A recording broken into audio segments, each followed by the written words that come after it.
Fala pessoal, Danilo Milen aqui e este é mais um episódio do nosso podcast canal de Rumenologia.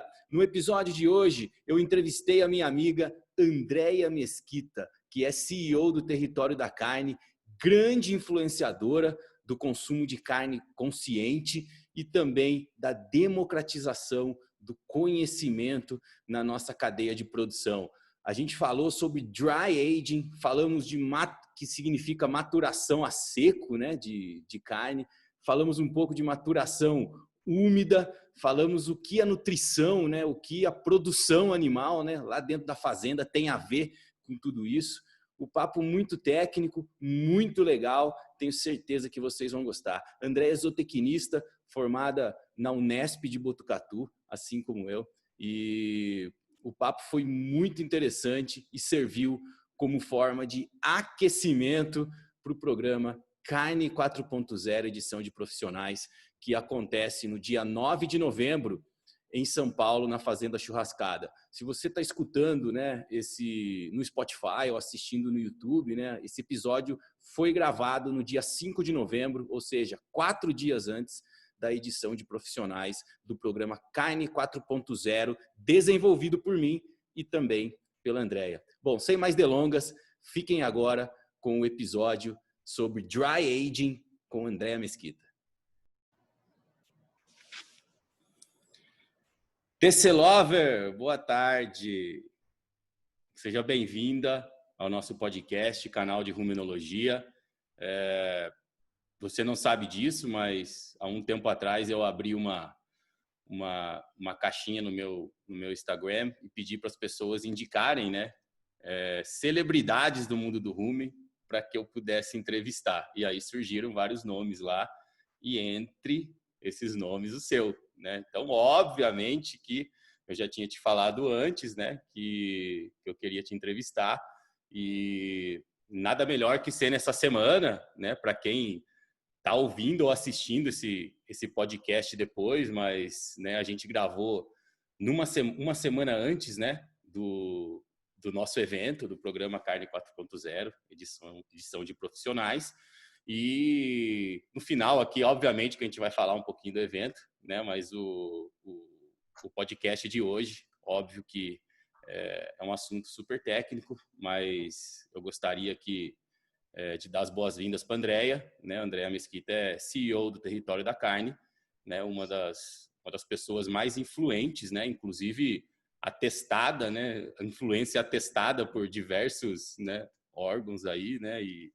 E sociedades, né? Inclusive a Associação Brasileira de Zootecnia, né? Como uma grande influenciadora do agronegócio, principalmente da cadeia da carne. Então, prazer te ter aqui, viu, TC? A gente se chama de TC, né? Que a gente é muito amigo, então é um prazer te ter aqui. Tenho certeza que vai ser um episódio muito bacana, porque a gente não tem limitações no papo. Então, bem-vinda, por favor, se apresente aos nossos ouvintes. Estou muito feliz e honrada de estar aqui. E realmente a gente tem uma intimidade do rumen muito grande. Eu sou uma grande fã do seu trabalho. Você sabe que todas as vezes que eu tenho o prazer de assistir suas aulas, escutar seus podcasts, as suas palestras, eu aprendo muito. Então é uma troca. E é uma troca que faz muito sentido para nós aqui do lado do Território da Carne, porque eu estou voltada para o final da cadeia. E cada vez mais as pessoas querem entender o começo da cadeia. E eu sei que do seu lado, as pessoas que entendem muito do começo da cadeia também cada vez mais estão buscando as informações do final da cadeia e, claro, de consumir uma boa carne. Então, vou me apresentar, sou Andréia Mesquita. Antes de zootecnista, sou uma grande apaixonada pelo mercado, sou uma carnívora nata, hoje mais do que antes, porque hoje eu tenho mais conhecimento ainda sobre o mercado da carne, e sou uma inconformada com resultados medianos, e por isso que eu fundei o Território da Carne, porque eu era uma colaboradora de uma indústria que não tinha muitas respostas para as minhas perguntas. Então, eu comecei a ir atrás de respostas que pudessem me dar mais produtividade, mais eficiência, mais qualidade de produto. E vi que, de fato, aqui no Brasil, naquela época, lá em 2015, tínhamos muito pouco conteúdo digital, conteúdo online de fácil acesso, que não era um artigo científico. Eu falei, poxa, se não tem para mim, também não tem para outros gerentes de produção que nem eu. E fundei o Território da Carne, que é a minha empresa hoje classificada como uma startup de educação voltada para o fim da cadeia, que é principalmente varejo e consumidor final. Então, estou muito feliz de estar aqui, espero que a gente tenho certeza que a gente vai ter um bom papo, porque sempre temos no off-câmera e o em frente da câmera não ia ser diferente. E tenho certeza que vai ser um assunto que muitas pessoas têm curiosidade. Com certeza não iremos esgotar aqui nesses próximos minutos, ficando à disposição para as futuras dúvidas. Tá joia, tá joia. Então, já para deixar claro qual será o assunto, né? A gente escolheu falar sobre dry aging, né? Ou dry aged beef, né? Então, vamos falar desse processo, né? Que gera cada vez mais curiosidade no pessoal, né? Como que faz, né? Se dá para fazer em casa, se só pessoas especializadas ou a indústria pode fazer. Então, eu estou colocando aqui embaixo, né? Eu coloco aqui embaixo na descrição aqui, né? O título, né? Também vou colocar aqui os contatos da Andréia, o Instagram dela, né? O que ela me passar depois, eu também vou colocar aqui na descrição desse vídeo. Beleza? Então, acho que para começar, né, TC, vamos falar sobre... vamos dar uma definição para quem não tem ideia do que é dry aging, né? O nome em inglês, né? Então, vamos falar um nome mais... Vamos colocar um nome em português, né? Mais fácil também para o pessoal, né, ser mais confortável, né? Para entender, né? O pessoal ficar mais confortável. Legal. Então, qual a definição de dry aging, né? Isso se compara com o quê? Bacana. Acho que antes da definição é importante dizer que aqui no Brasil e em outros países que eu tive o prazer de visitar, uma das principais características, e você sabe muito bem disso, que o consumidor moderno busca é a maciez. Né? A gente fala de sabor, a gente fala de outras características organolépticas, mas a grande verdade é que uma carne, se não macia, o sabor é literalmente secundário. Então, claro que quando a gente pensa em maciez, a gente tem várias formas de transformar um produto menos macio num produto mais macio. E o dry age, ou dry aging, que é o processo, é uma dessas formas, que seria basicamente o envelhecimento a seco. Esse é o significado literal, ou o que a gente chama de maturação a seco. E a gente tem hoje, conhecidamente, 3 tipos de maturação que a gente poderia dizer aqui, 3 classificações que ficam bem claras da gente entender. A primeira delas é a maturação sanitária, que é aquela obrigatória que acontece dentro do frigorífico e não pode acontecer em nenhum outro local, que dependendo do frigorífico e do mercado que compra, ele varia de 24 a 48 horas, que é o momento da queda do pH. Isso não pode ser confundida com a maturação comercial. Então, são 2 tipos de maturação. Perfeito. A maturação comercial, ela pode ser dividida entre 2 grandes grupos. E depois a gente tem umas outras subclassificações que a gente pode falar também. Desses 2 grandes grupos, nós temos a maturação úmida, que é a mais convencional, que hoje é o produto embalado a vácuo, e simplesmente úmida porque a gente sabe que 70% a 75% da carne é composta por água. E quando eu coloco ela numa embalagem a vácuo, ela passa por uma exudação normal, que o produto tem, então a gente acaba dando esse nome de maturação úmida. Então, ela é a mais comum, que ela surgiu lá nos anos 90, se eu não estou enganada, me falha a memória, para justamente facilitar o trânsito dos produtos, facilitar a questão da conservação, da validade, né, da vida de prateleira mesmo que a gente tem nas distribuidoras. E nós temos a maturação a seco, que é o nosso grande tema do dia de hoje, que é um processo onde eu não tenho a embalagem. Então, de uma forma geral, eu coloquei o produto para passar por uma proteólise, que seria esta quebra da proteína, né, das fibras musculares, sem a embalagem. E o que muda ter ou não ter a embalagem? Bom, em termos científicos, não existe uma diferença até o momento significativa entre a maciez de um produto maturado úmido, no vácuo, ou um produto maturado a seco. Então, lá que eu falei que a maciez é o principal atributo buscado, a gente não poderia dizer, como muitos daí dizem, que a maturação a seco faz o produto ser mais macio do que a maturação úmida. O que geralmente acontece é que a matéria-prima de um produto maturado a seco é uma matéria-prima mais especial, mais selecionada. Por quê? Porque, de fato, nós temos aí, de uma forma geral, quase que 40% até 50% de perda entre a desidratação e o descasque, que é a toalete, já vou entrar nesse tema. Então, não faria sentido eu ter 50% de perda de uma matéria-prima meia boca. Eu tenho que escolher um baita de um produto. Perfeito. Então, essa Claro. sensação de que um produto maturado a seco é mais macio, muitas vezes ela é por conta da matéria-prima já ser mais macia na origem. E se eu fizesse uma maturação úmida com a mesma matéria-prima, para o mesmo tipo de armazenamento, de tempo, né, de armazenamento, possivelmente o nível de maciez, a força de cesariamento seria a mesma. Então, para responder a sua pergunta, um resumo básico: o produto maturado a seco, que é o dry aged, é um produto que ele é submetido a uma armazenagem sem embalagem, sob temperatura, umidade relativa e ventilação forçada controlados. E aí a gente vai falar de outros parâmetros que podem ser colocados também durante esse processo de armazenamento. Perfeito, perfeito. Eu sei que não é o tema principal, né? Nosso tema principal é o dry aging, a maturação a seco, né? Mas só para informar para as pessoas, né? Então, quando a pessoa vai no supermercado comprar uma carne embalada a vácuo, que tem supostamente um processo de maturação úmida, né? Lá na gôndola do supermercado, a maturação ainda está acontecendo, na verdade.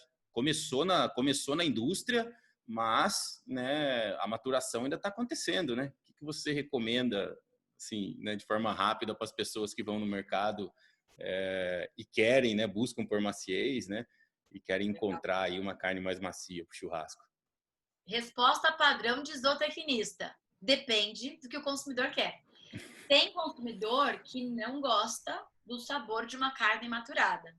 Então, o ideal seria dar uma olhadinha naquela etiqueta e ver dia de embalagem. Vamos supor, né? Não importa que dia que é hoje, mas vamos colocar 1º de maio. Legal, foi embalada 1º de maio. Que dia é hoje? Hoje é dia 19 de maio. Legal, tô com 17, 18 dias de embalagem, que é uma maturação interessante.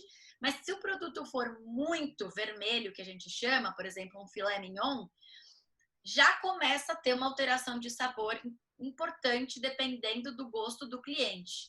Se é um produto como um contrafilé, uma picanha, que geralmente tem metade da porção com uma cobertura de gordura, eu tendo a ter menos influência do sabor. Então, depende. Eu que sou uma pessoa que gosto de carne maturada, eu olho a etiqueta e vejo, bom, legal, tá com 25 dias de maturação, é esse que eu quero. Se eu for comprar um filé mignon, eu vou preferir um filé mignon lá com seus 8, 10, 12 dias. Eu não vou comprar um filé mignon com os mesmos 30 dias de maturação do que um filé de costela, um contrafilé. Então, tudo vai depender. Sabendo que existe um limite entre... Não significa assim, quanto mais tempo de maturação, mais macio e melhor seria o produto. Existe um limite para que a gente não tenha uma alteração do sabor. Eu, Andréia, prefiro carnes entre 22, 28 dias de maturação. Para mim tá bacana. Perfeito, perfeito. E eu te fiz essa pergunta porque é a mesma linha de raciocínio para a nossa maturação a seco, né? Então, os dois processos deixam a carne macia, tornam a carne mais macia, mas é o tempo que vai dizer a suculência ou a alteração de sabor, né, causada pelo processo em si, né? E aí a gente tem a maturação úmida que causa um certo tipo de alteração, um certo tipo de mudança, né, de sabor, de palatabilidade, e a maturação a seco que, né, é famosíssima por produzir sabores muito distintos, sofisticados, né? Algumas pessoas gostam de falar essa palavra, né, para o dry aging, porque, né, realmente, dependendo do tempo, a gente tem diferentes, a gente consegue sentir, né, diferentes sabores. Muito legal. Então, entrando mais a fundo, né, no dry aging, né, TC, como Como fazer o dry aging, então, né? Como startar um processo desse dentro da indústria, né? Hoje a gente sabe que tem muitos restaurantes que fazem dry aging, né? Como que o cara fala assim? Então, ele, por exemplo, ele contrata uma consultoria sua e fala, ó, tem uma cobrança muito grande dos meus clientes, eu quero começar a fazer um dry aging aqui, né? Por onde que o cara começa, né? Ótima pergunta, porque eu acho que nos últimos 2 anos eu tive muitos clientes fazendo exatamente esse tipo de questionamento. E a primeira coisa que eu falo é: a demanda? Existe demanda? Porque, claro que a gente conhece, a gente sabe que o consumidor cada vez mais está sendo subnichado no mercado da carne. E cada vez mais buscando a diferenciação, buscando a iguaria, buscando esses sabores especiais que você falou. Mas existe uma educação do consumidor. Então, a primeira pergunta é: você já fez um mini estudo de mercado? Tem demanda? Tem cliente pedindo? Faça. Porque senão você vai dar um tiro no pé, que você vai ter um baita de um produto com um custo alto, porque você vai ter que fazer um mínimo de investimento na sua câmera e de repente você não tem saída e o produto é vivo. Não tem como você falar, parei, não vendo mais, né?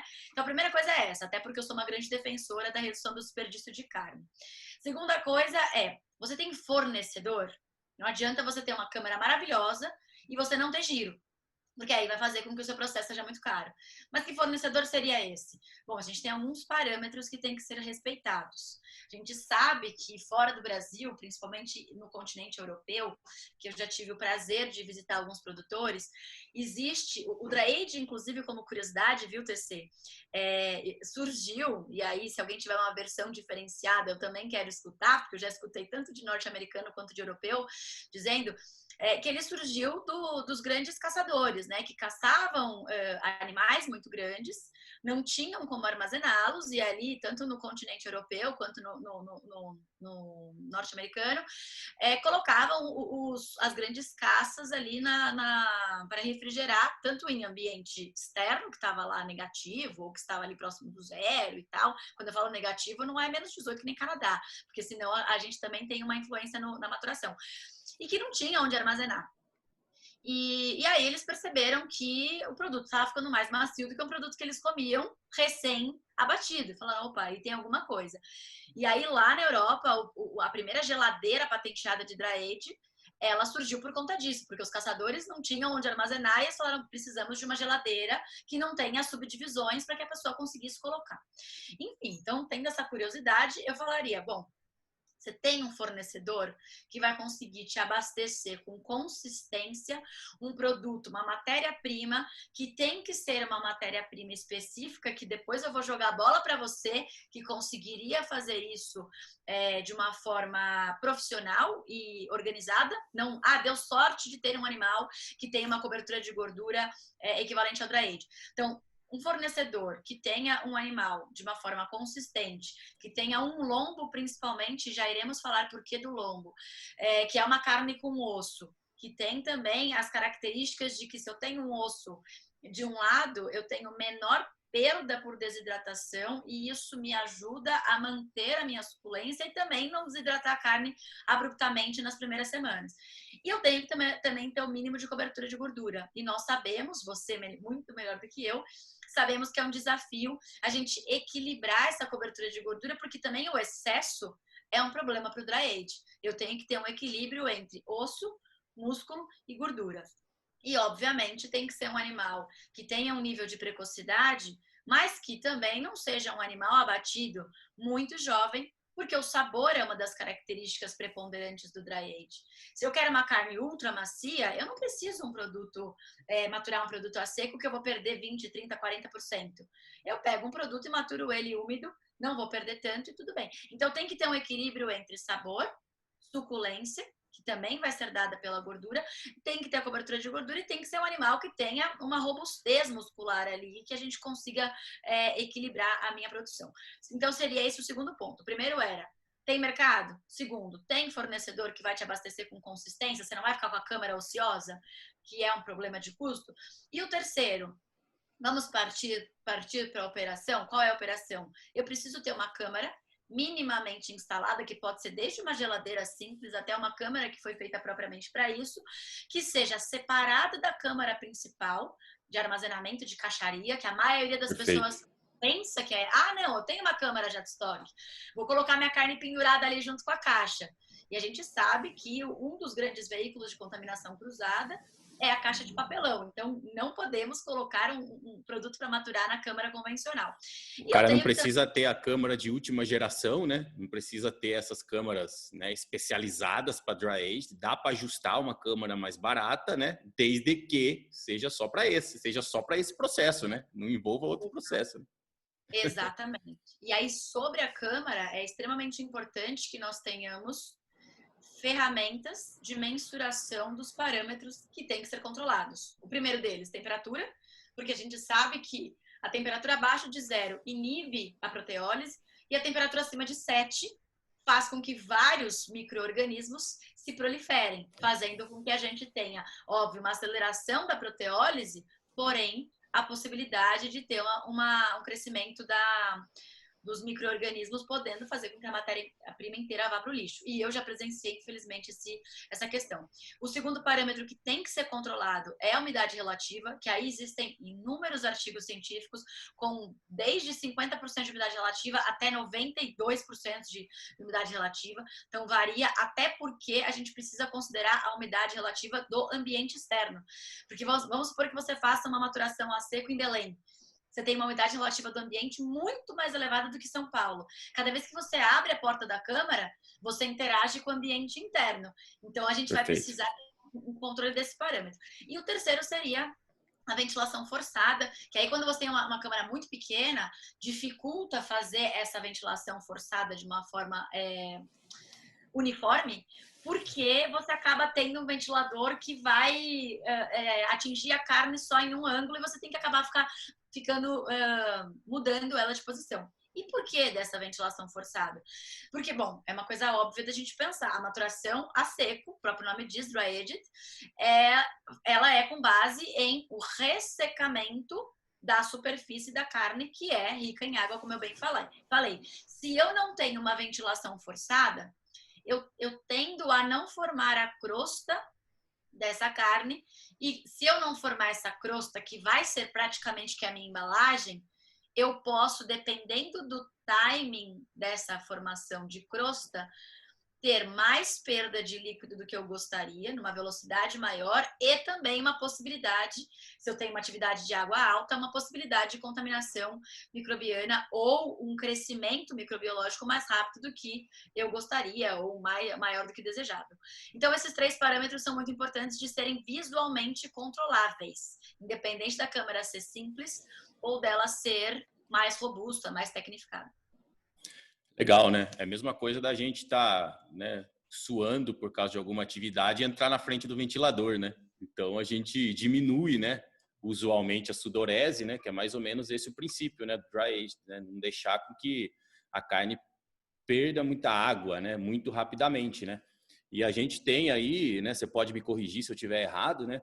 A gente tem perdas aí de 30% até mais de 50%, né, dependendo da quantidade de tempo, né, que você deixar essa peça aí maturando a seco, né? Então, esse é um dos motivos que acho que você falou muito bem do que o cara tem que pensar, né? Se tem demanda, né? Se tem fornecedor, se ele está disposto a investir numa câmara, né? Porque ele vai ter que vender um produto, né? O dry aged é mais caro, não só pela sofisticação, por todo essa pompa que tem, né, em torno do dry age, mas também porque o cara pode perder metade do produto, né? Ele colocou lá um negócio de 15 quilos, tira um negócio de 7, 8. Né? Então, né? E como é um corte de alta qualidade, muitas vezes a matéria-prima ele pagou, né, um valor alto, né, por ser uma matéria-prima de melhor qualidade, né? Então, né, eu acho que o investidor tem que estar preparado. Tem que estar preparado e existe um questionamento até da nossa parte aqui do Território da Carne, que frisamos muito a questão da eficiência, a produtividade e redução do desperdício, que, poxa, se é tão difícil a gente controlar perdas no sistema, faz sentido eu ter uma produção de uma iguaria que eu posso perder até 50%? Depende. Depende do que você está transformando. Porque pode ser que você esteja... Vamos supor, você falou dos 50%. É super variável, porque se você tiver um lado com a proteção óssea e do outro lado da gordura, você vai fazer um refile da gordura que você já faria na indústria. Você só rebaixou essa gordura, só que depois Perfeito, claro. do dry age, da maturação. Então, você intensificou o sabor, você intensificou a maciez e você tira o osso depois, você tira a gordura depois. Então, tudo vai depender do que você está fazendo e para quem você está fazendo. E você falou uma coisa muito importante, quando a gente pensa na questão do branding, na questão dos canais de venda. Eu tenho um produto que ele vai ser, no mínimo, só pelos custos de produção, no mínimo 50% a 70% mais caro do que um produto convencional. No mínimo. Eu preciso conseguir agregar esse valor na minha comunicação de uma forma geral. Porque senão o que vai acontecer? O que eu já vi acontecendo. Inclusive participei de uma reportagem sobre isso que estava lá, uma foto de um dry age que chama atenção, né? Porque não é um produto bonito de se ver antes do refile, que depois é super lindo e suculento. Mas tá lá e de repente não foi feito um trabalho de branding e aí tem uma enxurrada de comentário falando, olha lá, agora o pessoal tá apodrecendo carne querendo me vender por R$150 o quilo. Então, se você tem um trabalho de educação do consumidor e um branding do que é essa iguaria, que ela tem um processo produtivo diferenciado, você vai dar um grande tiro no pé. Então, é muito importante, além do conhecimento do consumidor, você saber como é que você vai embalar, como é que você vai vender, como é que você vai precificar. Não adianta querer fazer um processo desse e na hora de precificar, colocar um preço 15% maior do que um preço de uma carne convencional, que você vai destruir todo o processo que você poderia ter dali para frente de agregação de valor nesse produto. E eu acho, então, que o pessoal está formando, né, uma ideia, né, da maturação a seco, do dry aging, né? Então, já vimos que tem que ter controle de temperatura, tem que ter ventilação, né? É importante que a água saia devagar, né? Saia de forma gradativa, não saia de forma abrupta, né? E eu acho que além dessa, né, da estrutura, né, da câmara, né, vamos dizer assim, como você maneja, né? Obviamente que quanto menos você abrir a porta, interagir com o ambiente, melhor, né? Mas também a gente pode mexer na peça, né, TC? Então, a gente sabe que hoje a gente está falando aqui de gordura, né?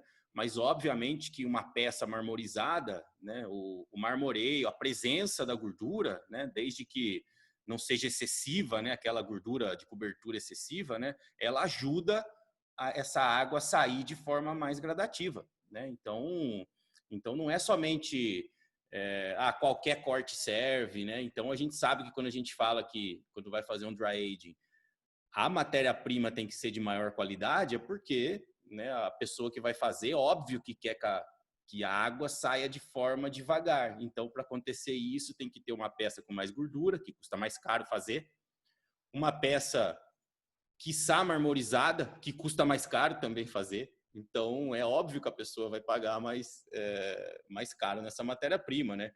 E esse animal marmorizado, com mais gordura, né?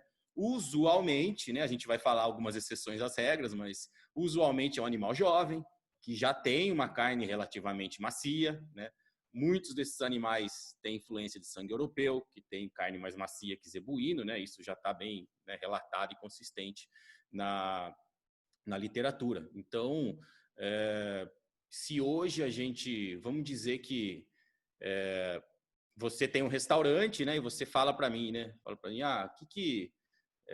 meus clientes estão reclamando do meu dry aging, eu não estou acertando muito, estou com um fornecedor aqui de matéria-prima que, por mais que eu deixe, sei lá, 70 dias lá maturando, eu não tenho a experiência que eu já tive num outro local, dos sabores, né, da intensidade, né, dos sabores que eu já tinha experimentado. Eu não consigo chegar nesse ponto, né? E aí, como a gente já conversou muitas vezes, né, a hora que você está fazendo um dry age e chega nesse ponto, muitas vezes não compensa, né, você deixar muito tempo na câmara, né? Se você tem uma matéria-prima que ela não proporciona, né, esses sabores aí sofisticados, né? Para que você vai deixar lá 100 dias, 90 dias, né? Sendo que, né, à medida que passa o tempo, você só tem perdas, né? Você vai perdendo cada vez mais a sua peça. Olha, TC, eu já provei dry age de 50 dias, muito melhor do que dry age de 250 dias. Eu também. Então, de fato, tem que deixar muito claro aqui. Não é uma regra de que quanto mais tempo, mais intensifica o sabor e, consequentemente, melhor fica. Até porque, se o sabor não é bom, você vai intensificar o que não é bom. Então, a boa escolha da matéria-prima ela é preponderante para ter um dry age bem sucedido, um processo de envelhecimento a seco bem sucedido. E, obviamente, que se você tem uma boa escolha de matéria-prima com um fornecedor que alimenta os animais com qualidade, com ingredientes, sejam eles produtos ou coprodutos de qualidade, que tem um acompanhamento como você faz, tanto nos seus experimentos quanto nos clientes que possivelmente querem um produto premium, que toma cuidado com o que fornecem e que controlam também o ganho de peso do animal, a possibilidade de você ter um dry age com um tempo menor, muito mais gostoso, saboroso, suculento, com notas que agradam os consumidores mais exigentes, é muito maior. E a gente já presenciou isso juntos. Então, com certeza, isso é uma arte. É como mais ou menos acontece em alguns restaurantes estrelados, de estrela Michelin, 2, 3 estrelas Michelin, que o principal cuidado do chefe é a validação e a homologação dos fornecedores, que em geral são fornecedores locais, porque você tem, independente de ser carne, de ser frutas, verduras, legumes, que são fornecedores que sabem para que estão produzindo. E daí que eu sempre falo para os meus alunos e clientes que é aquela preocupação. Você tem quem compre e você tem quem te forneça a matéria-prima. Se a pessoa geralmente me responde, eu vou atrás, eu vou desenvolver, eu falo, então, talvez não seja o seu momento de lançar um produto. Porque quando você lançar um dry age, se ele não tiver a melhor sensação, se seu cliente não tiver a melhor sensação no seu lançamento, dificilmente você vai fazer ele pagar o preço de novo para comer pela segunda vez, que é o famoso você não tem a segunda chance de causar uma primeira boa impressão. Então, vamos ter cautela, vamos estudar demais quem são os fornecedores que estão dispostos e preparados para fazer isso com qualidade e com consistência de fornecimento. Exato, a gente costuma falar com bife dry aged, né? Ele é igual vinho, né? Então você compra o vinho daquele mesmo rótulo, só que com a safra diferente. Vamos lá, tem a safra 2019, a 17, a 18, né? É o mesmo rótulo, é a mesma uva, e você toma as duas garrafas e está diferente. Assim, é o mesmo tipo de processo. Por que eu estou falando isso, né? Você pode pegar a matéria-prima da mesma fazenda, o cara alimentou os animais da mesma forma, com os mesmos ingredientes, mesmo manejo, tudo perfeito. Só que é outro animal. Cada animal responde de uma forma, né? Então, obviamente também que você pegar a mesma carne e der para outra pessoa fazer, o cara é o mesmo fornecedor de vários restaurantes. Os mesmos restaurantes, né, todos os restaurantes colocaram aquela mesma, né, carne daquele mesmo boi, vamos dizer, né, que fosse possível. E você vai experimentar em cada restaurante é diferente. Então, na minha opinião, o charme do dry aged é isso, né? Porque cada vez você experimenta uma coisa diferente. O dry aged não é para quem está esperando consumir a mesma coisa sempre, um padrão.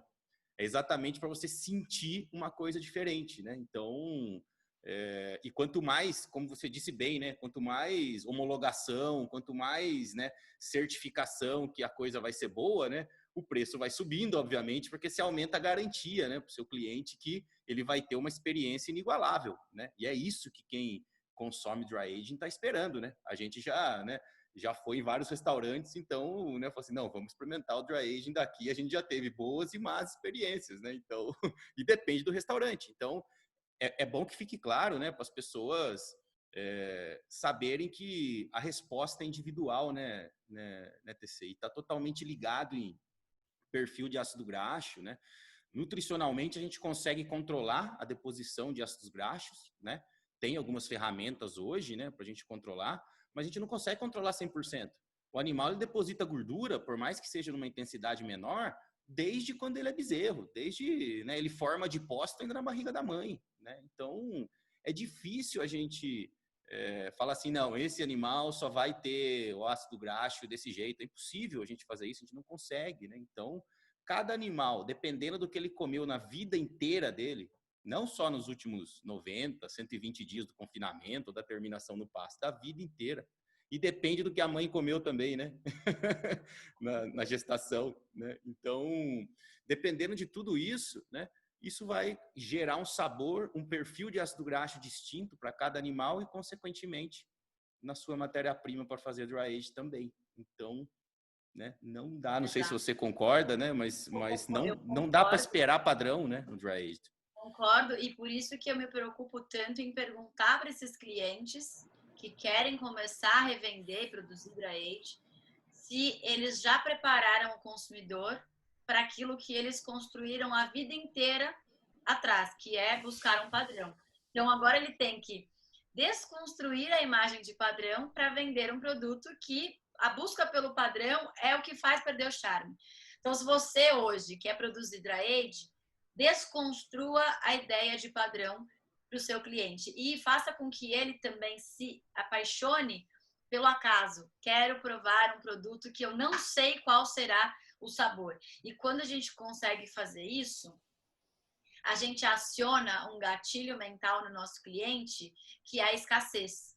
Que quando ele olha para aquele bife, ele fala, meu, esse bife é único no mundo, ele quer pagar por aquele bife. Porque ele sabe que amanhã vai ser outro. E mesmo o mesmo bife que for tirado numa semana e depois na outra, do mesmo animal, na mesma câmara, sendo feito pelo mesmo manipulador, vai ser diferente, porque de uma semana para outra ele tem mais proteólise, ele tem mais desidratação e o sabor, consequentemente, vai mudar.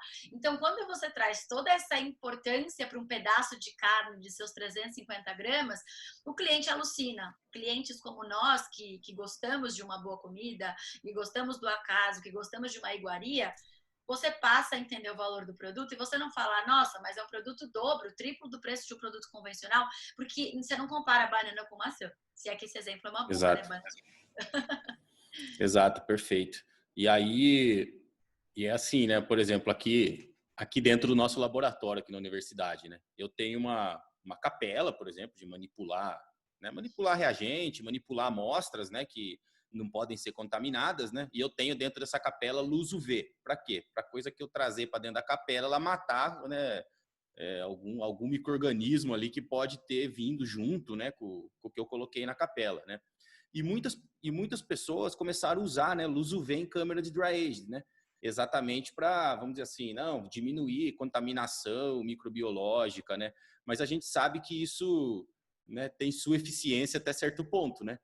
Porque a gente sabe que parte do processo é feito pelos micro-organismos. Se você colocar uma luz UV lá, além de você matar os micro-organismos oportunistas, você também mata os micro-organismos benéficos, né? Para o processo vamos dizer, de envelhecimento, né? De maturação da carne, né? Então, só frisar que, né, o ambiente controlado, limpo, né? De câmara, né? Faz com que você não precise de uma luz UV. Né? E não vamos citar nome de ninguém, de restaurante, até para não, né, não ficar ruim, né? Mas a gente sabe, né? A gente já comeu dry aged assim, muito bons, né? Sem precisar de luz UV, né? Em locais que não usam luz UV e tem uma limpeza, né? Assim, impecável, né? Da câmara de maturação. A gente tem que lembrar de dois momentos da câmara, da maturação, né, do processo, que são muito sensíveis. Eu diria até três momentos. E eu, nas minhas primeiras palestras sobre o tema, eu falava da importância da luz UV, até durante os estudos entender que a gente tem hoje, entende-se que a gente tem mais de 1000 componentes que influenciam o sabor da carne, que muitos ainda não são revelados, não são estudados, não são conhecidos. Mas que a gente sabe que no dry age, uma dos componentes que influenciam no sabor é isso que você acabou de falar. Mas teriam três momentos que eu acho que são muito relevantes, são muito relevantes para um bom dry age. O primeiro deles é ter certeza que sua matéria-prima é uma matéria-prima de qualidade. Esse é o ponto pacífico, ponto zero, porque aquilo lá não vai ter nenhum tratamento antes de pôr na câmara. Então, se você compra, de repente você vai comprar de um distribuidor que você não conhece, porque o distribuidor que você conhece te deu uma ruptura. E aí vem num caminhão junto com caixaria, com outros produtos secos, e de repente aquele produto vai dentro de uma câmara sem nenhum tipo de embalagem. Obviamente, você está introduzindo uma possibilidade de contaminação cruzada dentro de um ambiente que não tem um tratamento específico, só a temperatura. Esse é o primeiro momento, a escolha da matéria-prima de fato ser um produto de qualidade. A segunda delas é o que você acabou de falar. A câmara tem que ter uma rotina de limpeza, tem que ter uma higienização específica e tem que ter também os seus vazios sanitários, como a gente sabe que acontece em vários outros processos de produção, seja animal ou seja mesmo do produto. Então, poxa, sei lá, se vai ser uma vez a cada X dias que eu vou fazer um vazio sanitário, o que é vazio sanitário? Tira tudo, não tem produto nenhum, vende tudo, paro de introduzir produtos novos, para que eu consiga fazer um processo de higienização e desinfecção, que são coisas diferentes. E o terceiro processo, mesmo que o primeiro e o segundo forem maravilhosos, a gente tem um terceiro processo que é aquela casca formada, ela obviamente pode ser uma carreadora de algum contaminante que você não deseja.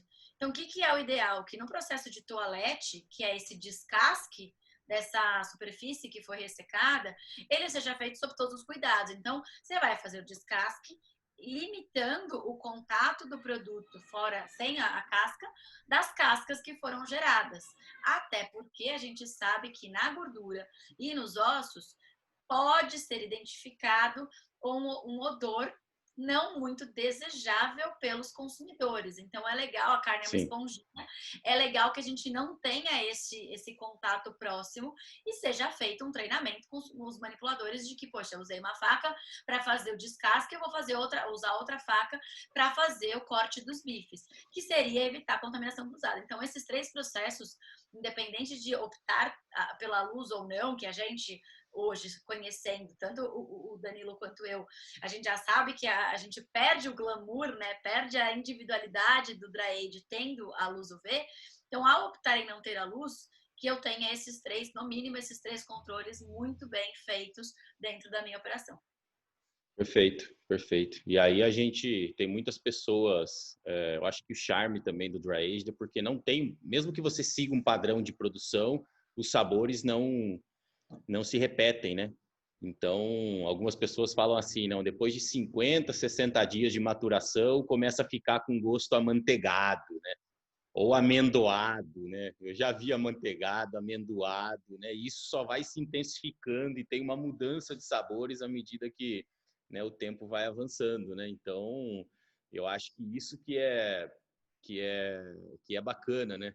E aí eu fico pensando, a gente já conversou sobre isso um dia, né? Imagina as pessoas que tomam vinho e que querem harmonizar o vinho de acordo com o prato que escolheu, né? O dry aged mata com o cara que harmoniza o vinho. Você tem que comer primeiro o dry aged para falar assim, tá, eu acho que vai combinar o vinho e tal.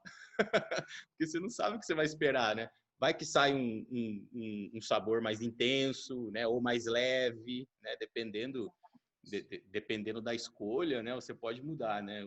Eu acho que essa é a graça. Essa é a graça do Exato, dry precisa exato. entender isso para não dizer, mas o que eu comi aqui a semana passada era diferente. Ainda bem que era. Se fosse igual, a gente ia Exato, achar. exato, exato. E aí, né, TC, pô, sensacional, né, o nosso papo. O pessoal que está escutando, né, vamos dizer que o pessoal ficou com água na boca e fala assim, meu, eu sou artesão da carne, né, eu quero fazer um dry aged em casa, né.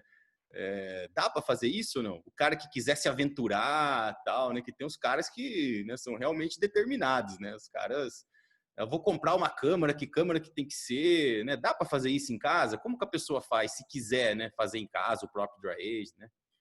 Tá, legal. Ou não dá, né? Ou é só uma questão de indústria, dos restaurantes, como é que é? Eu vou dizer o que eu digo para mim, que sou uma apaixonada e sonho em ter a minha própria geladeira de dry age. Eu não faria em casa. Por quê? Primeiro porque a gente tem uma dificuldade muito grande de conseguir uma matéria-prima bruta entregue em casa com qualidade. Onde você vai comprar? Geralmente você compra no mercado ou você compra no açougue e o açougue tem o seu processo de desossa. Ele iria te entregar uma peça desossada, uma peça refilada, enfim. Mas aí você chega para mim e fala, não, esquece isso, eu conheço o cara lá, é meu brother, ele vai me entregar uma sessão de contrafilé, esse problema está resolvido. Beleza, onde você vai armazenar isso? Vamos supor que você não tenha uma geladeira de dry age. Posso fazer na minha geladeira convencional? Primeira coisa é, sua geladeira convencional geralmente não vai ser uma geladeira exclusiva para o dry age. Mas pode ser que nessa hora você quebre essa minha objeção e fale, não, eu comprei uma geladeira convencional e vou fazer ela só para dry age. Dá para eu fazer? Bom, legal, vamos começar falando numa adaptação doméstica. Você tem como adaptar um medidor de temperatura onde você não precise abrir a geladeira para ver a temperatura ou a umidade relativa ou a circulação do ar? Não, porque não existe geladeira doméstica que tenha isso. Você vai ter que fazer lá a sua adaptação, sua gambiarra, sua instalação. Aí, beleza, porque você não tem como você abrir toda hora. Cada vez que você abre, você tem introdução de ar de fora e isso impacta no processo. Mas vamos supor que você vai quebrando todas essas objeções.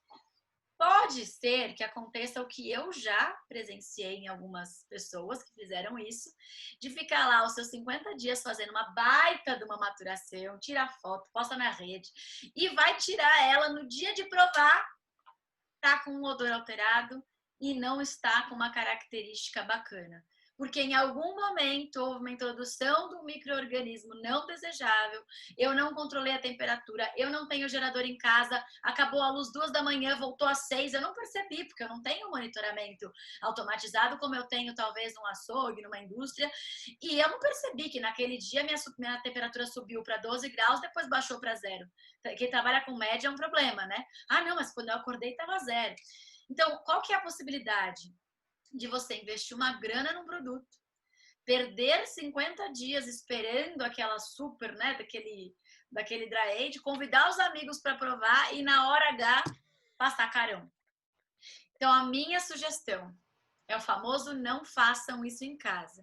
Mas se ainda assim tem alguém aqui que está nos escutando que quer usar e fazer e tal, é no mínimo fazer um acompanhamento, um monitoramento que seja a cada 3 horas, alguém ir lá e monitorar e saber se está com a temperatura ok, porque um intervalo menor do que 3 horas, talvez se acabou a luz, com a geladeira fechada, você não vai ter uma oscilação muito alta. Mais do que isso, você vai. E aí isso pode impactar substancialmente o sabor da sua carne. E eu que já falei, repito, sou apaixonada por produtividade, eficiência e luto contra o desperdício de carne, eu não recomendaria fazer em casa. Tem muitos lugares fazendo um excelente trabalho no Brasil afora. Eu já comi carne maturada a seco em 9 países e aqui no Brasil já comi em vários estados e ouso dizer que a carne maturada a seco mais gostosa que eu comi de todos esses 9 países foi aqui em São Paulo. Então, assim, na dúvida, é melhor você ir comendo seus bifões em cada lugar do que você fazer uma sessão de 20 quilos na sua casa e perder a peça inteira, ou de repente você ter uma experiência praticamente igual, porque aquela peça é uma só. E você poderia ter em diferentes momentos umas provas que vão te deixar ainda com o paladar mais apurado. Esse é o meu posicionamento. Eu sei que várias pessoas discordam porque falam não dá para fazer em casa, mas eu sou muito mais da opção de eu não vou cortar meu cabelo se eu sei que o cabeleireiro vai olhar para mim e saber exatamente o meu corte. Eu vou lá para o especialista e vai ficar muito melhor. O meu corte de cabelo vai ficar melhor. As pessoas vão dizer, nossa, tá mais bonita, eu não sei por quê. Porque a gente procurou um especialista. Então, esse é meu posicionamento a respeito. Exato, e é bom deixar claro para as pessoas, né? Muitas perguntas de maturação a seco, né? Vem no sentido de, mas eu tenho que comer tudo no mesmo dia, né? Deixar claro que depois que você, né, tirar a casca, né? Tirar aquela, né, embalagem natural ali, né? Você tirar né, toda aquela casca que apodreceu ali, né? Em volta do corte, você vai fazer os seus bifes e você pode embalar a vaca e congelar depois, né? Então, você pode ir num açougue especializado, numa boutique, né, especializada que faz dry age, você escolhe a sua peça, ele corta para você, embala a vácuo, você leva e congela na sua casa, né? E aí, o ideal seria você comer, lógico, né? Já comer na hora, né? Mas caso você queira, né? Então, você pode ainda congelar, né? Para não ter que fazer em casa. Não, lembrando que isso é uma alternativa, mas o congelamento doméstico, ele não equivale a um congelamento industrial, porque é um congelamento lento.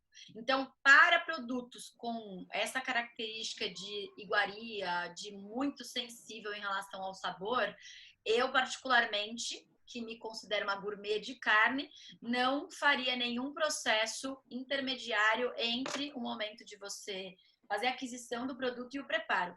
E o próprio preparo também tem que ter alguns cuidados, porque nós dois, né, TC, já tivemos essa experiência de adicionar ingredientes que roubam completamente o sabor do produto. Então, tomem cuidado.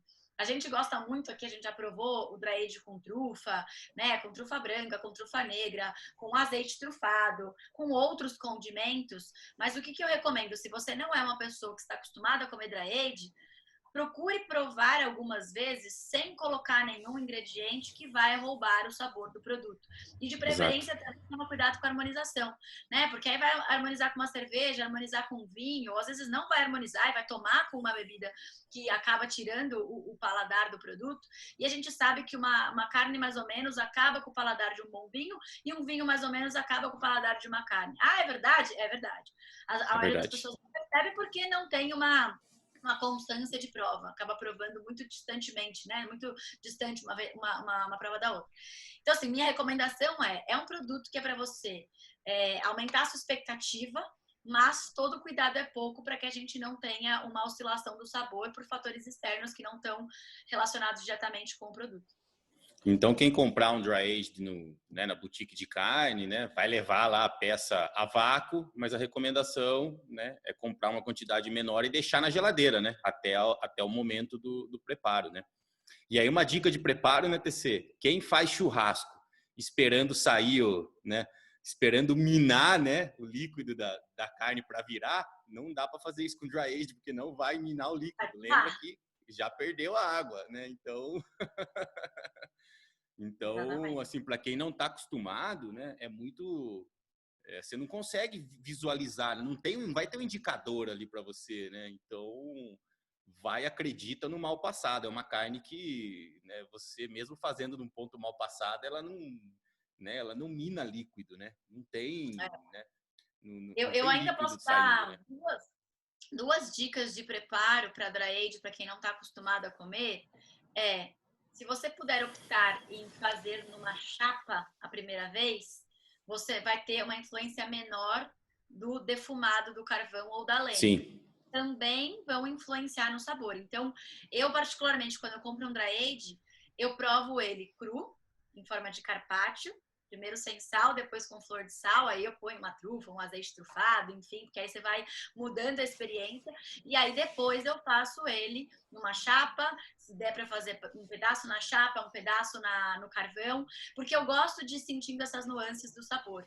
E se você coloca de repente num defumado, eu uso muito aquele wood chips, né? O wood chips ele acaba deixando quase todos os cortes com o mesmo sabor, o que não é ruim, mas quando você tem um sabor muito intenso de um produto, você acaba não percebendo. Então, é um produto sensível, é um produto igual o Wagyu, né? O Wagyu aqui no Brasil, nós não temos a cultura de preparo do Wagyu como nós temos no Japão.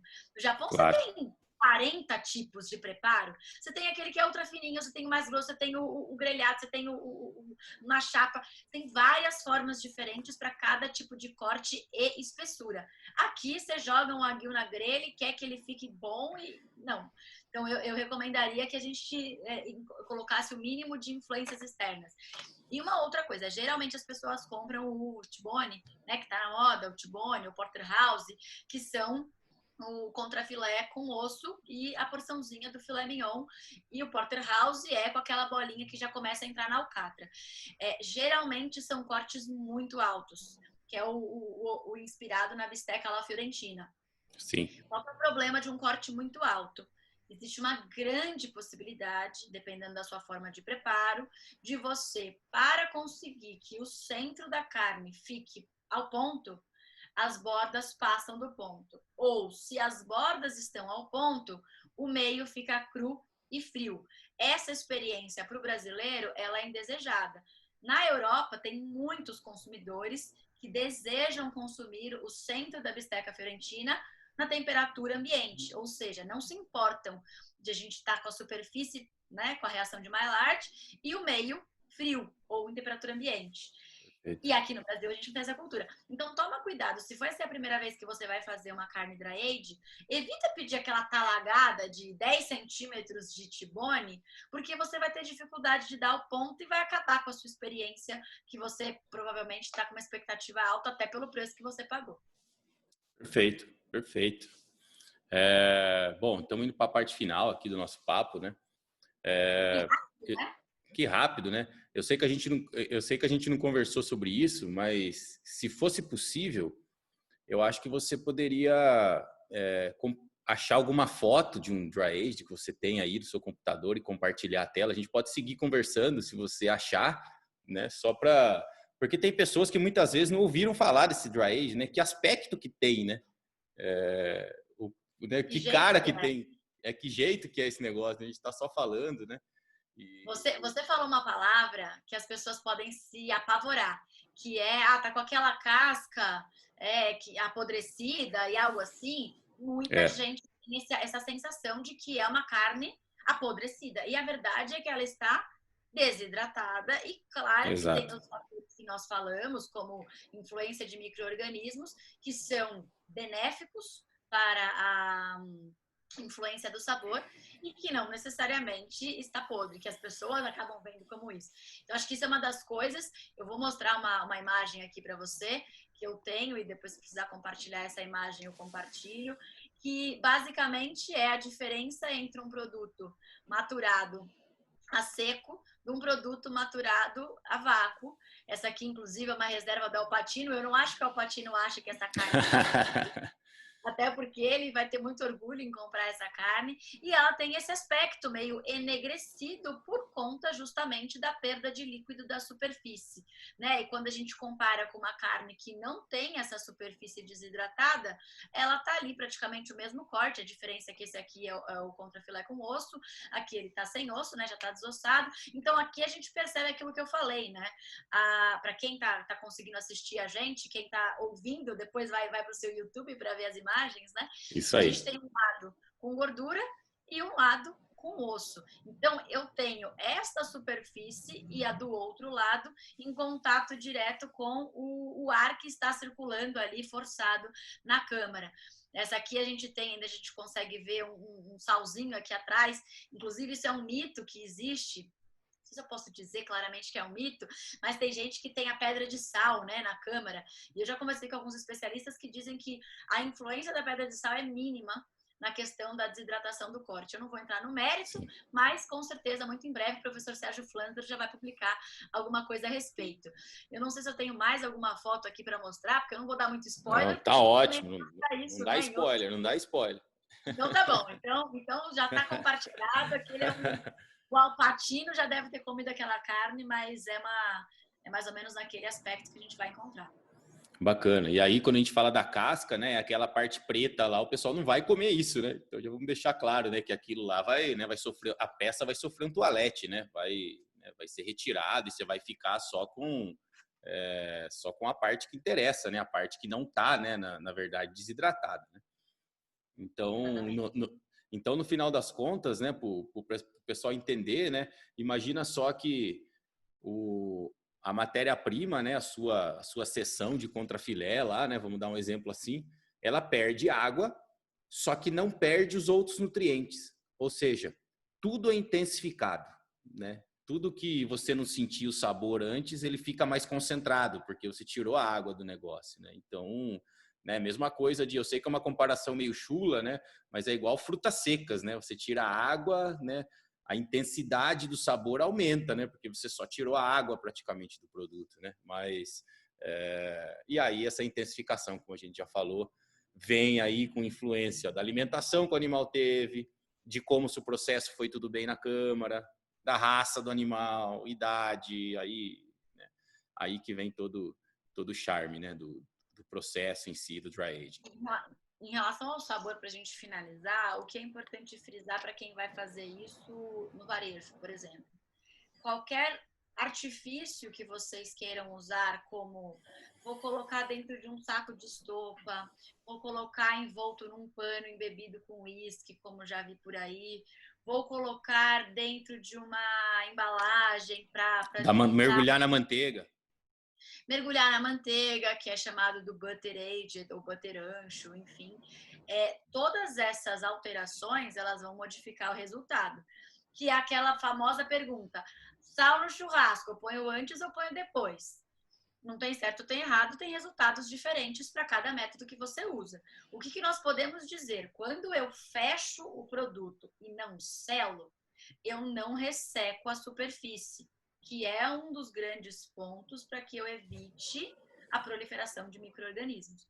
Então, claro, infelizmente, eu já presenciei no varejo de clientes que colocaram o produto num saco de estopa e quando foram tirar o dry age para preparar, ele estava podre, porque não teve o principal aspecto de ressecamento da superfície para que a gente tivesse a diminuição da atividade de água e, consequentemente, uma proteção do produto. Então, qualquer artimanha que vocês queiram usar, pensem, eu preciso que o meu produto seja protegido, e a proteção é, principalmente, eu diminuir a atividade de água superficial. Se eu colocar um pano embebido com uísque, possivelmente eu não vou proporcionar esse ressecamento da superfície e isso pode me trazer um problema aí futuro. Perfeito. E, bom, já que você falou nisso, né? E esses saquinhos que tem, né? Que o pessoal coloca, faz dry aging no saquinho, né? Não usa a câmara, né? Ele pega um saquinho que, acho que você deve saber o nome, né? Você põe lá dentro e aí o cara deixa lá por um tempo e considera isso um processo de dry aging, né? Fala pra gente como é que funciona. Ele é um in-between. Ele é entre a maturação úmida e entre a maturação a seco. E essa embalagem hoje ela é conhecida como Special Bag. Eu, inclusive, fui em alguns fabricantes dessa embalagem na IFA, na Alemanha, que foi em 2019. Conversei com eles. Tem dois problemas. Um dos problemas não pode ser considerado um dry age absoluto, porque ele é entre um e outro, mas é uma embalagem que não é barata, ela tem uma permeabilidade de oxigênio e do líquido, óbvio, senão a gente não conseguiria fazer essa água sair. Ela tem um aspecto de que ela fica enegrecida, mas não que nem o dry age, e ela também não deixa de ficar enegrecida a ponto de ser vendida como uma embalagem, um produto embalado a vácuo. Então, eu tenho um problema de educar meu consumidor sobre aquilo e eu preciso que o consumidor faça esse refil em casa. E também tem que tomar cuidado porque o consumidor vai ver uma embalagem ali, ele pode achar que é uma embalagem impermeável à água e ao oxigênio e ele vai continuar maturando dentro de casa. Então, o que eu vejo? Eu nunca comi um produto maturado nesse âmbito, mas eu já conheço pessoas que fizeram, e ele é um processo caro por conta da embalagem, que não vai nem chegar no que o dry age faz e também vai ter uma dificuldade de educação do consumidor que está olhando aquilo como uma embalagem a vácuo. Então, eu não sei se a gente já está preparado aqui no Brasil para isso. Eu diria que é bom a gente ficar muito bom em educar o consumidor sobre não procurar um padrão no dry age, para depois a gente começar a migrar para uma embalagem intermediária. E sobre o butter aged ou butter ancho, cientificamente falando, ele não é um produto considerado dry age, porque ele também tem um invólucro, que é essa gordura. Existem alguns experimentos sendo feitos com a gordura do próprio animal, gordura suína, gordura bovina, como já aconteceu antigamente, né, que a gente conservava o suíno na banha, e tem muitos fazendo isso com manteiga. Eu já tive a oportunidade de provar junto com você um produto feito na manteiga, com a própria manteiga dele. O que tem que lembrar? Do mesmo jeito que a gente descasca o dry age, a gente tem que descascar essa gordura, porque essa gordura ficou no ambiente. Então, isso também é um ponto de atenção para quem faz o butter age e acha que, eu vou jogar tudo na panela desse jeito e eu vou grelhar o negócio desse jeito. Mas você pode estar introduzindo, ainda mais se você fizer mal passado, um problema do invólucro para dentro da carne. Então, tem que ter alguns cuidados, tomar muito cuidado com a qualidade dessa gordura que você usa, porque a oxidação lipídica pode sim acontecer e aí vai trazer um sabor desagradável para a experiência do consumidor. Sensacional, sensacional. Muito bom, TC. Muito bom, papo excelente. Nossa, já tô com fome, acho que vou acender churrasqueira já daqui a pouco. Bom, então agora para a gente finalizar de vez, né? A gente está gravando isso aqui no dia 5 de novembro, né? A gente está a 4 dias da edição de profissionais do programa Carne 4.0, que, né, a gente criou aí, né, com muito trabalho, né, e foi muito bem sucedido ano passado na versão de universidades, né. Então a gente está a 4 dias do evento. Infelizmente, para você se você está escutando, né, no Spotify ou assistindo no YouTube, né, infelizmente, né, as vagas presenciais já estão esgotadas há algum tempo, né. O evento vai acontecer na segunda-feira, dia 9 de novembro, o dia todo na Fazenda Churrascada. E exatamente pensando em você que está escutando agora, né, e que não vai poder ir a São Paulo, né, ou que, né, vai estar em São Paulo, mas não vai poder estar presente porque as vagas estão esgotadas, a gente vai transmitir o evento online, ao vivo, né, no dia 9, né, vai transmitir o evento todo. E ainda, se você não puder assistir no dia 9, se você tiver, sei lá, algum trabalho, alguma reunião, as gravações vão ficar disponíveis por uma semana. Então, você pode assistir uma palestra, né, na terça, 2 na quarta, né, a mesa redonda na sexta, né? Você tem uma semana para assistir o conteúdo e tenho certeza que vai ser um evento, né? Tanto eu quanto a Andréia, a gente está muito animado que vai ser um evento super disruptivo, né? A palavra nossa nesse evento é disrupção, né? A gente não quer ir lá fazer a mesma coisa, fazer o mais do mesmo. Então, com certeza a gente vai alegrar, mas também, né, vamos causar um incômodo, né, em muitos elos aí da cadeia, né, TC? Então, E para quem, infelizmente, ouvir esse podcast ou assistir essa gravação depois do dia 9 e depois dessa uma semana que a gente vai disponibilizar a gravação para os inscritos, nós também vamos manter toda essa gravação como um curso para você poder fazer à distância a qualquer momento. E, obviamente, que com a quantidade de assuntos abordados de uma forma inédita sobre a cadeia da carne, é um conteúdo quase que perene, é um conteúdo que a gente vem falando e, obviamente, a gente poderia falar da cadeia da carne por anos seguidos, que tem assunto de sobra, mas o objetivo é que a gente traga pontos-chave e faça com que cada um de nós que fazemos parte da cadeia, seja na nutrição, seja na criação, na genética, nos restaurantes, nos varejos, na comercialização ou mesmo no consumo, que a gente consiga ter novas percepções e pontos de vista sobre aquilo que a gente já escutou. Então, muitos paradigmas sendo quebrados, muitos posicionamentos sendo colocados de uma forma que eu particularmente nunca vi, que o professor Danilo Milen muitas vezes também já colocou para mim e que eu nunca tinha visto. E o nosso objetivo não é concordar e nem dizer verdades absolutas. É sim de pessoas que estão à frente de movimentos engajados, que já vivemos uma série de questionamentos e mudamos de opinião algumas vezes, porque eu acho que o 4.0 é isso. É desaprender, reaprender e ensinar todo santo dia. A gente não pode, numa época e numa era como essa, em que a informação está comoditizada, achar que sabemos de tudo, né? Seria prepotência demais a gente achar que a gente sabe de tudo.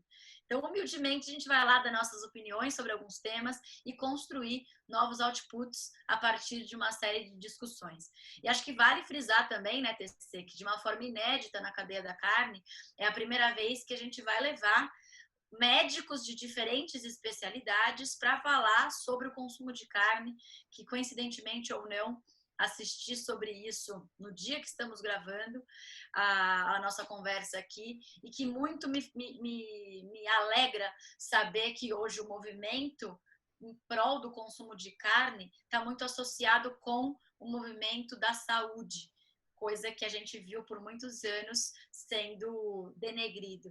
Então, a verdade, quando ela é de fato verdade, ela aparece. A gente está muito feliz de poder trazer um corpo técnico tão grande e de tanta relevância para um evento onde a gente precisa aprender a se posicionar a respeito do consumo de carne.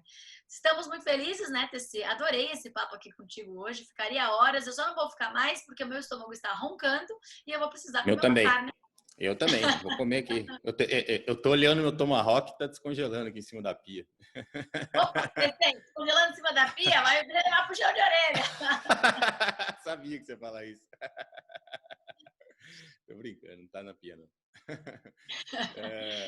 Bom, para quem tiver interessado, então, né, TC, no evento vai ter, né, a gente vai falar de dry aging, vamos falar de nutrição para aumentar marmoreio, maciez, né, dentre outras coisas, né, e vamos ter essa mesa redonda com o pessoal, com os médicos, né, do Carnivorismo Brasil, com a Jade Soller, né, vai ter até uma palestra da Jade também, então vai ser um dia, assim, sensacional, né, fazendo a churrascada, a gente vai comer carne também na hora do almoço, no café da manhã, né, depois também no happy hour, acho que vai ser...